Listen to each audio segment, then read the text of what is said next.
Strict parenting, यानी वालदैन बहुत सख्त होते हैं, जिसके नतीजे में ये इनकी पर्सनैलिटी वजूद में आती है। इमोशनल निगलेक्ट, यानी इनके जज्बात को नज़रअंदाज किया गया होता है, यानी अपने उन चीज़ों को ये दोबारा हासिल करने के लिए ना एक किस्म का ये इनकी ये सारी स्ट्रगल इनके अंदर वजूद में आती है। प्रोलॉन्ग्ड फियर, एक लंबा अरसा ये खौफ के अंदर रहे होते हैं। रिस्पॉन्सिबिलिटी ओवरलोडेड, यानी जिम्मेदारियों से इनको ओवरलोड बचपन से कर दिया गया होता है, तो उसके नतीजे में ये कार्सिनोसम का पेशेंट जो डेवलप होता है, ये कार्सिनोसम पर्सनैलिटी वजूद के अंदर आती है। लिहाजा ये लोग बाहर से, यानी आप ज़ाहरी तौर पर इनको देखें तो आपको बड़े सिविलाइज्ड, बड़े मुहज़्ज़ब नज़र आते हैं, लेकिन अंदर से एग्जॉस्टेड होते हैं। ये अंदर से थक चुके होते हैं अपने आप को उन सारी चीज़ें पूरी करने के चक्कर में, उन सारी चीज़ों को पूरा करने के चक्कर में, वो सारे मेयारों को पूरा करते करते ये अंदर से थक चुके होते हैं, एग्जॉस्ट हो चुके होते हैं। बाहर से आपको बड़े मुहज़्ज़ब नज़र आते हैं जी, हर जगह से पूरा उतर रहा है, क्योंकि उन्होंने अपने जो नेचुरल इमोशंस जो होते हैं वो सप्रेस कर दिए होते हैं। इस तरह अब अपने आप मार के इसने लोगों को सारा कुछ राज़ी करने के लिए या उनकी ज़रूरत पूरी करने के लिए सारा कुछ किया होता है। इस तरह के कैरेक्टर अक्सर मूवीज, ड्रामाज और कार्टून्स में दिखाए थे, ये तो अपनी स्टार से दिखा रहा होता दुनिया को जाने घर वाला।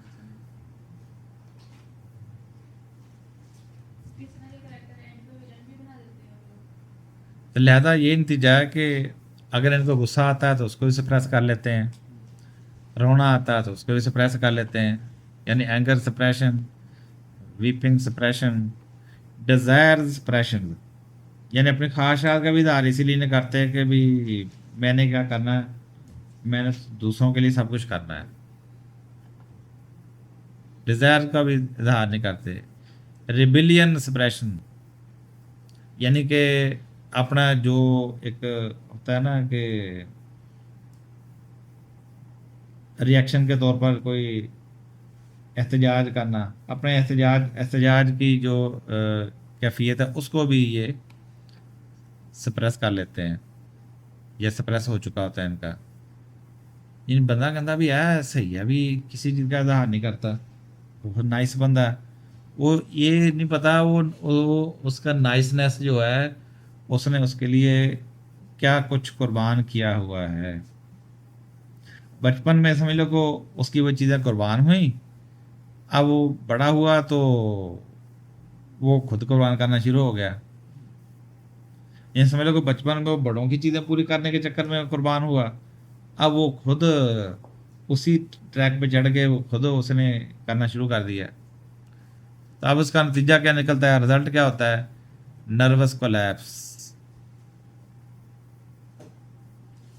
Autoimmune pathology, cancer tendency, endocrine dysregulation, insomnia, chronic fatigue, allergies, ये सारी चीज़ें पैदा हो जाती हैं। यानी असाबी तौर पे कोलैप्स हो जाता है, ऑटोइम्यून पैथोलॉजीज पैदा होना शुरू हो जाती हैं, कैंसर टेंडेंसी पैदा होना शुरू हो जाती है, एंडोक्राइन डिसरेगुलेशन, यानी कि अगर हार्मोन वगैरह वो सारे वो इरेगुलर हो जाते हैं, नींद ख़त्म हो जाती है, थका रहता है हर वक्त, मुख्तलिफ तरह की एलर्जीज पैदा होना शुरू हो जाती हैं। अभी ये देखा था ये अभी तस्लीम बीबी को, ये क्या था, इसकी बीमारी भी ऑटोइम्यून डिजीज़ है, और जब भी आती थकी हारी, बुरे हालात, अच्छा इसके बावजूद ये करके सारे काम उसने करने हैं, अब पर्सनैलिटी आपको नज़र आना शुरू होगी।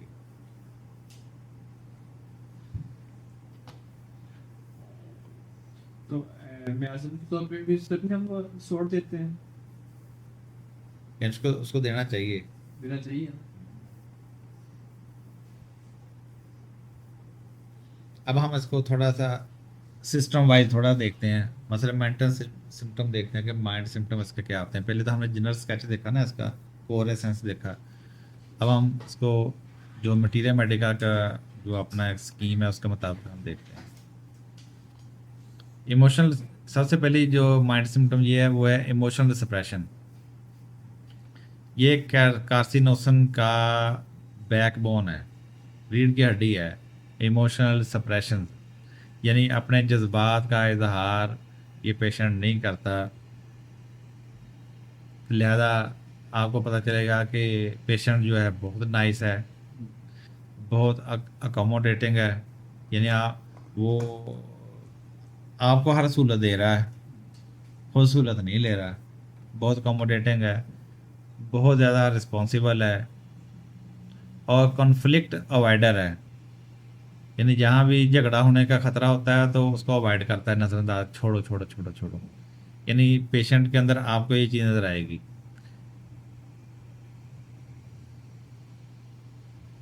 लेकिन ये हेल्थ नहीं है, बल्कि सर्वाइवल अडाप्टेशन है। उसने अपने सर्वाइव के लिए यही अडाप्ट चीज़ कंडीशन को अडाप्ट कर रखा है। ये अडाप्टेशन है उसकी, सर्वाइवल अडाप्टेशन। आपने सेल अडाप्टेशन पढ़ी हुई है?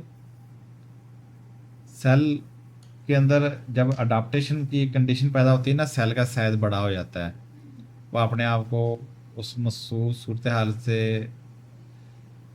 नबर्द आजमा करने के लिए अपने आप को सेल बड़ा कर ले अपना, देखें ना आप। जैसे एक किडनी निकाल के दूसरी किडनी का हाँ, अडाप्टेशन होती है जब अब आप जिम ज्वाइन करते हैं, एक्सरसाइजें करते हैं तो आपके मसल डेवलप होना शुरू होते हैं, क्योंकि उनके ऊपर स्ट्रेस ज़्यादा हो जाता है तो वो अपना साइज बड़ा कर लेते हैं। उसको पता है कि ये मुझे ज़्यादा यूज़ कर रहा है। वो एक आर्टिफिशियल कंडीशन, आर्जी कंडीशन होती है, वो हमेशा नहीं होती, इसलिए वो अगर छोड़ दे तो वो दोबारा चीज़ें फिर उसी जगह पे चली जाती हैं। ठीक है ना, ये अडाप्टेशन होती है। तो अब इसमें क्या होता है कि ये जो बंदा जो है, जो नाइस बना हुआ है, वो बहुत ज़्यादा अकोमोडेटिंग है, रिस्पॉन्सिबल है, कन्फ्लिक्ट अडाप्ट अवॉइडर है।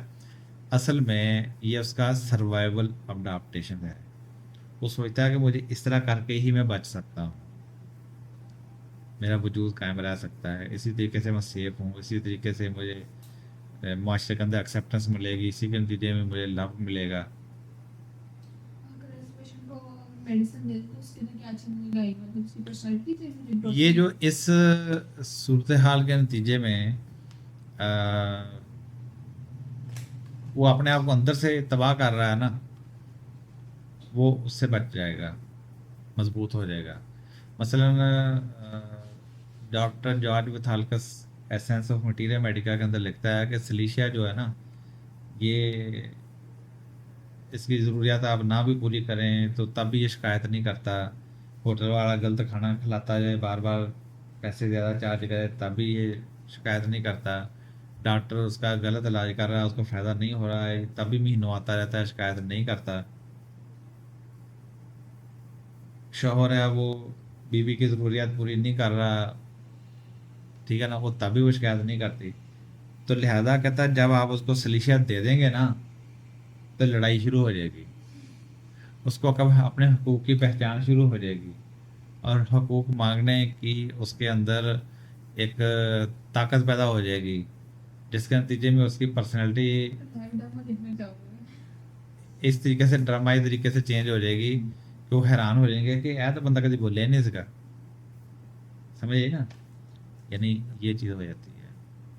यानी वो जो जिसके अंदर ये है ना कि मैं मुझे एक्सेप्टेंस मिले, लव मिले, और इसमें खसमानू खाओ, मरो मेरे लो, अपना जो मर्जी हो वे, मैं अपना आराम देखना कि तुम्हें देखना। अब समझ आई कि नहीं? यानी ये पर्सनैलिटी के अंदर चेंज आना शुरू हो जाएगा। अच्छा, जैसे ही ये करेगा ना, उसके सिस्टम के ऊपर से जो लोड है वो रिलीज होना शुरू हो जाएगा, वो बहुत सारी चीज़ों से आज़ाद होना शुरू हो जाएगा। ठीक है ना।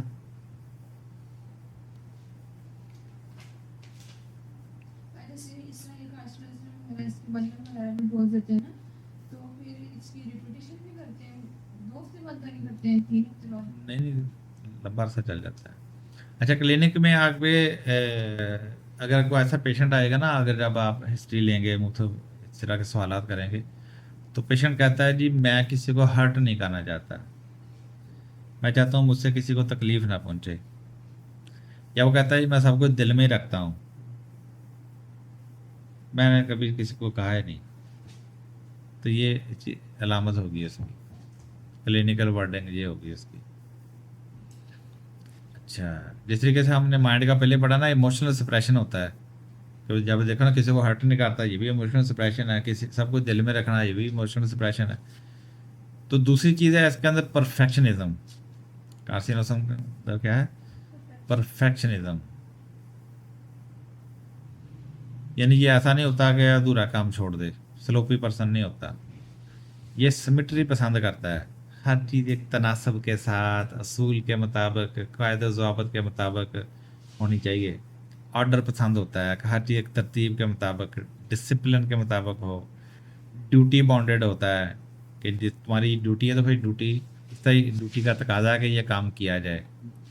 और फेल्यूर इनटॉलरेंस होता है, नाकामी बर्दाश्त नहीं होती है इससे। कहता है नहीं नहीं नहीं, इसको करके ही छोड़ना, चाहे कुछ भी हो जाए, चाहे सब कुछ कुर्बान हो जाए। तो बाद का ये ओसीडी स्पेक्ट्रम तक चला जाता है। OCD means obsessive compulsive disorder. Obsessive compulsive disorder यानी ओसीडी से मुराद ये है कि वो फ़र्ज़ करें कल एक मरीज़ा आई, वो जो सेकंड टाइम थी, वो कहती कि वैसे भी आप उसको पढ़ेंगे तो दवाइयों के अंदर भी, मैंने उसको लगता है मेरे हाथ गंदे हैं। कौन सी मरीज थी? नए पेशेंट जो कल आए थे, कल शाम। तो मेरे उसके लगता है मेरे हाथ गंदे, वो घंटों के साथ हाथ धोती जाएगी, घंटों के हिसाब से, यानी साबुन लगाएगी फिर धोएगी, फिर साबुन लगाएगी। अच्छा, मेरे कपड़े सही नहीं धोए गए, उनको धो दी जाएगी, साबुन सर्फ में डुबोती जाएगी, फिर निकालती जाएगी। वॉशरूम धोना शुरू हो गए तो लगेगा इस कोने में भी कुछ लगा, उस कोने भी अंदर लगा। यानी वो जान ही नहीं छूटती सफाई से उसकी, उसको हर जगह से बू आ रही है। आपको बू नहीं आ रही, उसको आ रही है। सो बू को ख़त्म करने के लिए वो मुख्तलिफ हरबे इस्तेमाल करती है। वो कभी एंटीसेप्टिक चीज़ें, जरासीम कुछ चीज़ें घर में इस्तेमाल करेगी, मुख्तलिफ तरह के साबुन, शैम्पू, परफ्यूम भी, सफाई, ये वो, यानी वही कि इस चीज़ को वो थका देगा अपने आप को। ठीक है, उसकी तसल्ली फिर भी नहीं होती। ये जो था ना, एक ही अमल को बार बार बार बार बार बार बार बार दोहराना, हालांकि आम स्टैंडर्ड के मुताबिक देखा जाए तो काम हो चुका है, पहली दफ़ा में हो गया, लेकिन वो बार बार रिपीट कर रहा है। उसके दिमाग के ऊपर एक खबत सवार हो गया, ओसीडी, ऑब्सेसिव कंपल्सिव डिसऑर्डर। यानी बात का जिसकी ये परफेक्शनिज्म जो है ना कार्सिनोसन की, ये इसको जब सिमेट्री पसंद बना देती है, ऑर्डर पसंद बनाती है, डिसिप्लिन और ड्यूटी बाउंडेड और फेल्योर इंटॉलरेंस की जब इसके अंदर चीज़ें आती हैं, तो ये ओसीडी तक चला जाता है। यानी इतनी इस हद तक ये पेशेंट कंपल्सिव हो जाता है, इतना परफेक्शनिस्ट हो जाता है। फिर तीसरी चीज़ इसकी है फेस्टिडियस प्लस सेंसिटिव। यानी दोनों का तकरीबन एक ही मतलब बनता है, यानी नज़ाकत पसंद होता है, हसास होता है और नज़ाकत पसंद होता है। फेस्टिडियस, नज़ाकत पसंद प्लस सेंसिटिव। तो यही वजह है कि ये ओवर सेंसिटिव होता है किन चीज़ों से? क्रिटिसिज्म, यानी इसके ऊपर कोई तनकीद करे, इसको बुरा भला कहे, इसकी गलतियां निकाले, तो सेंसिटिव होता है। म्यूज़िक से सेंसिटिव होता है, यानी म्यूज़िक अगर रोने वाला तो इसको रोना आना शुरू हो जाता है बहुत जल्दी। ज़्यादा म्यूज़िक तो होते ही इमोशंस को उभारने के लिए है ना, तो म्यूज़िक का इसके ऊपर बहुत असर होता है। रेप्रीमेंड, यानी इसको कुछ झिड़क देता है तो उससे बहुत हसास होता है, मुझे फलां ने झिड़का था, फलां ने मुझे बुरा भला कहा था। सफरिंग ऑफ अदर्स, दूसरों की तकलीफ देखकर ये बहुत ज़्यादा हसास होता है, दूसरों की तकलीफ से भी। यानी इससे किसी का दुख नहीं देखा जाता, वो अपने घर से अपनी ज़रूरत की चीज़ भी उठा के उसको दे देगा, वो हो सकता है ड्रामा ही कर रहा हो,